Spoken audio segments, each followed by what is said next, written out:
Welcome to the channel. This is JC Rock and Metal Reviews. My name is John. Today I'm continuing my series of the top albums of 2021. I'll be covering different musical genres in rock and metal. So in today's video, I will be talking about the top 5 progressive metal albums of 2021. This will include bands falling under the category of progressive metal. Remember, if I don't include an album, I may be saving it for another list. So let me just jump right into it. Coming in number 5 is Sowin with Imperials. This is an album I actually never reviewed, but I have listened to it a couple of times. They're a Swedish progressive metal group. There's members, they have been in many different bands, Opeth and Death, for example. I know Steve DiGiorgio was in the band at one point. And their sound can be compared to both Opeth and Tool.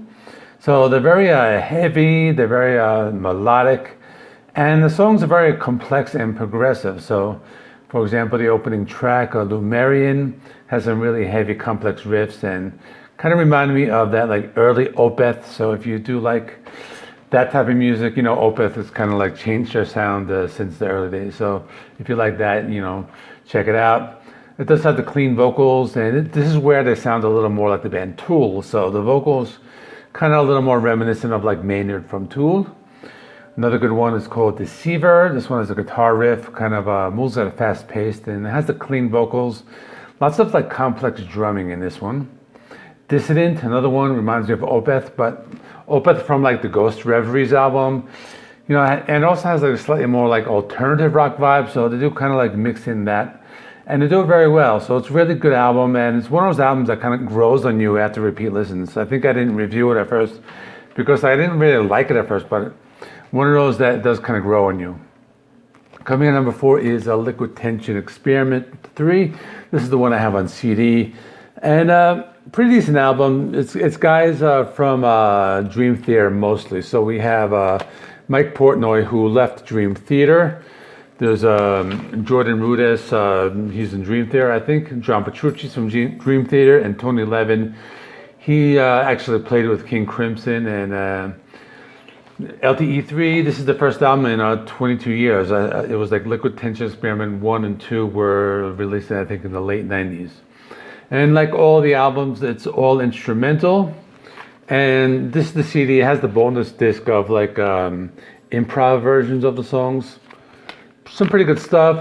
So we have Chris and Kevin's Amazing Odyssey. It's kind of like a sequel to Chris and Kevin's Excellent Adventure and Chris and Kevin's Bogus Journey that were on other albums. There's Rhapsody in Blue, which was actually composed by George Gershwin. Basically, this sounds kind of like instrumental Dream Theater, I guess. And it also sounds like a lot of those Guitar God, albums. I'm thinking Joe Satriani or Steve Vai, those type of albums. It's just very complex instrumental, just really good background, good music to study too. That's my number 4. That's my number 4. Coming in number 3 is Dream Theater, A View from the Top of the World. Now this is an album I've talked about a lot because I did the full review and I did the ranking. So this is actually the third time I'm talking about this, so I won't spend too much time on it. Really like this. I think it's a really strong album in the Dream Theater discography. So the first single, The Alien, I really like that one.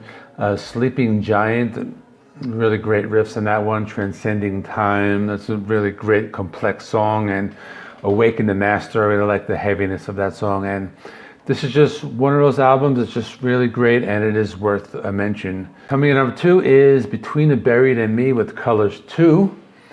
This is a sequel to Colors from 2007. Now, this is a band that I first listened to Colors a long time ago. I actually didn't like it as much. It's a band you gotta kind of listen to a lot, and it's very progressive. They mix a lot of styles, so this is basically a big melting pot of different genres. So lots of songs here. The album starts off with Monochrome. It's just the first song. Starts off with soft piano. You're thinking it's a ballad. It has the clean singing. You're thinking it's modern pop music, but then the heaviness starts to come in. Then you got some industrial metal influence. You got some death metal. You got some death growls. And this is just all within a 3-minute song. Another good song I like is called Fix the Error.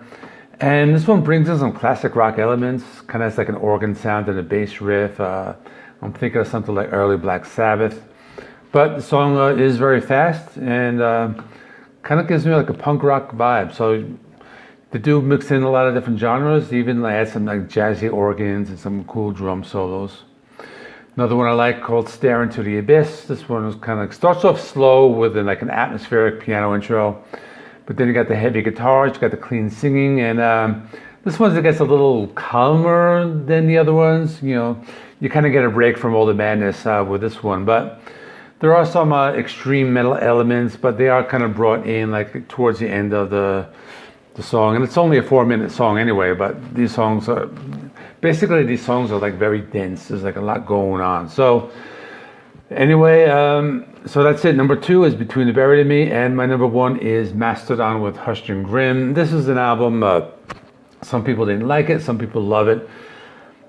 I love this album, and I have it at my number 1 because this is the album that really made me a fan of Mastodon. So a couple of years ago, the Emperor of the Sand came out. I listened to it a couple times. I really wasn't into it that much, and I didn't really get into Mastodon that much. But I think it was this album where the band finally clicked with me, and I started to listen to their other stuff. And I did the full review and I did the ranking, so I listened to all their albums. You can look for those on my page.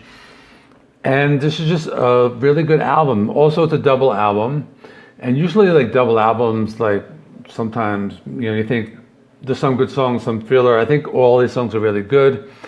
Not a lot of double albums that I can say that are like really great. I mean, there's The Wall, there's Physical Graffiti, and I wouldn't rank Hushed and Grim as high, but this is a very strong album. So the songs I like: Sickle in Peace, Tear Drinker. I really like the riff on that one, very melodic and catchy. Pushing the Tides, I really like that one, a really heavy song. Gigantium and The Crux, or The Crux, however you pronounce that. I like that one a lot. So that's my number 1, Mastodon, Hushed and Grim. That is all. Tomorrow I will be doing top 5 Christian metal albums of 2021. This is something I don't always do, but it's a pretty cool genre, and you'll get to like learn about bands you might not already know about if you're not into that subgenre. So please remember, like, comment, subscribe. Check out, I'll put some other videos right there. And I'll see you all in the next one.